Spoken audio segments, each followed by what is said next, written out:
Hello everyone, it's Niall for the Seoul Dojo here, and I was originally going to do a little video talking about my thoughts on the recent Nintendo Direct, and if you still want to hear all about that, I'll do like a quick summary of my thoughts at the end of this video. But what I thought was a more interesting topic in the wake of this Direct is seeing people's online reaction to it and to all Nintendo Directs and similar styles of conferences. You know, you've got the State of Play and the Xbox, I think Developer Direct they're now calling it, and you see a lot of people acting like these presentations, and particularly the Nintendo Directs, are these big gift to the fans, this big love letter, this big here you go, here's what we've got for you this year. And in a way, that's true. But I also think a very important thing to remember about these presentations is they are advertisements. That's why when people go online after Direct and call it disappointing or this or that or whatever, it's kind of weird to me because no one is making you watch it. Now, I don't want to come across like I'm just defending a big corporation. That is the last thing I want to do. So just to make that clear,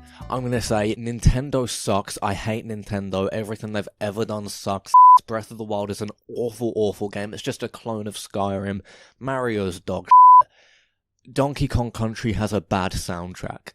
That one hurt to say. So I'm not going in for blind praise of Nintendo here or trying to defend them in any way. But it's also not something that I think needs defending. But I think a good way of thinking about it is companies will pay a lot of money to put pre-roll ads on YouTube videos that you can skip within 3 seconds, and what Nintendo have figured out how to do in a lot of these similar presentations do is make an advertisement that lasts for 40 minutes and people not only willingly sit through the whole thing but get excited about it and anxiously anticipate about when the next one's coming. They get really, really excited over them. And it's a smart business move from Nintendo, no doubt.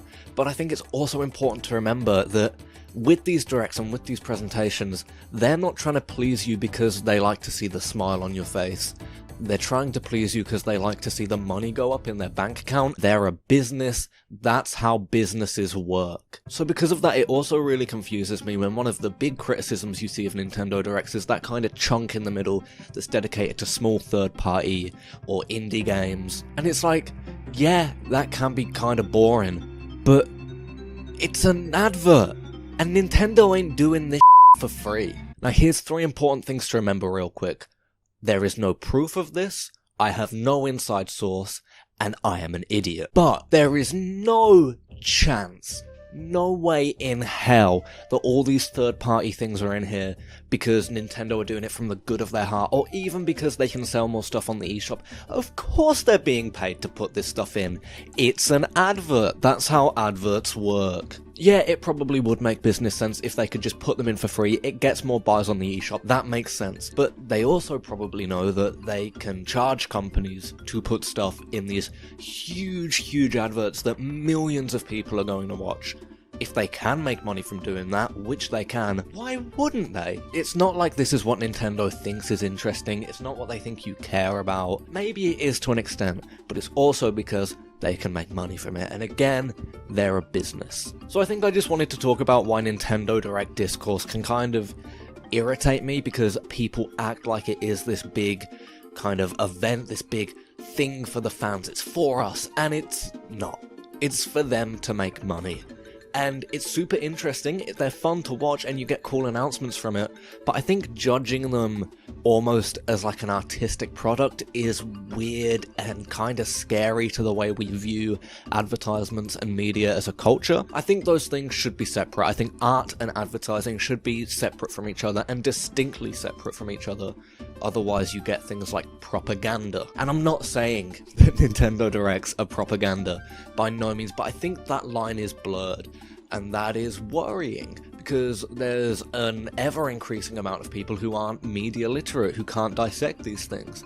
And so I think as people who are interested in the medium, and as people who do have media literacy, it's important to point out that these are marketing products. And by the same token, I also think you can criticize something for being a bad advert, but I don't think Nintendo Directs are bad adverts. Like I say, they've managed to make these big 40, 50 minute, up to an hour presentations that are prolonged, extended, often boring adverts, and people eat them up and get excited for them and watch them in drones, and then further content's made from it in reactions. It's this amazing marketing cycle that, as much as I hate advertising and hate the concept of being pandered to and marketed to, they've kind of nailed it. But I think that's something that we just don't hear talked about enough with these Nintendo Directs or State of Play events, or E3 as a whole, and I think it's kind of very important for us to realise and to discuss, so please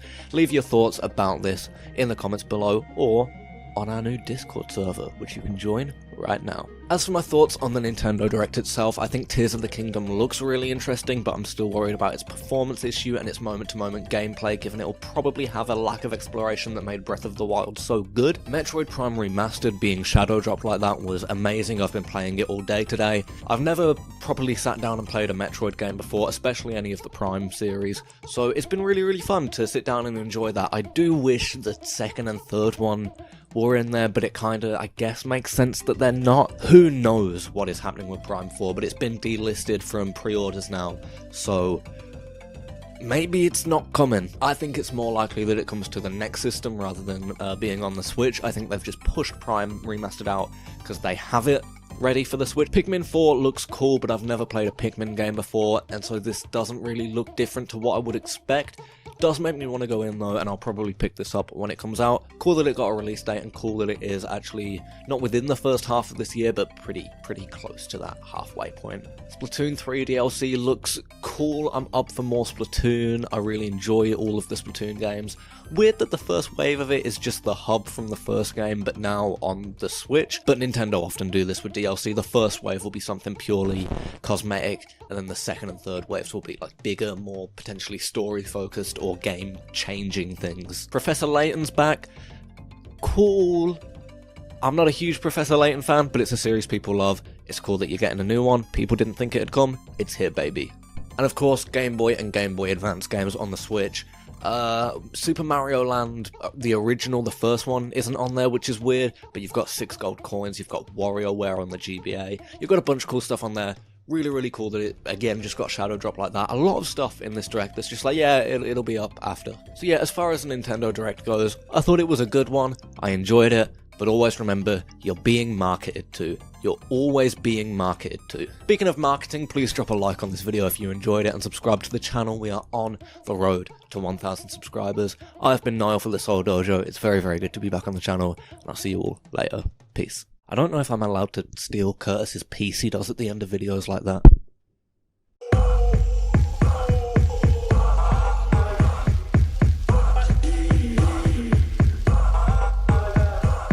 Get your point across, get your point across. Get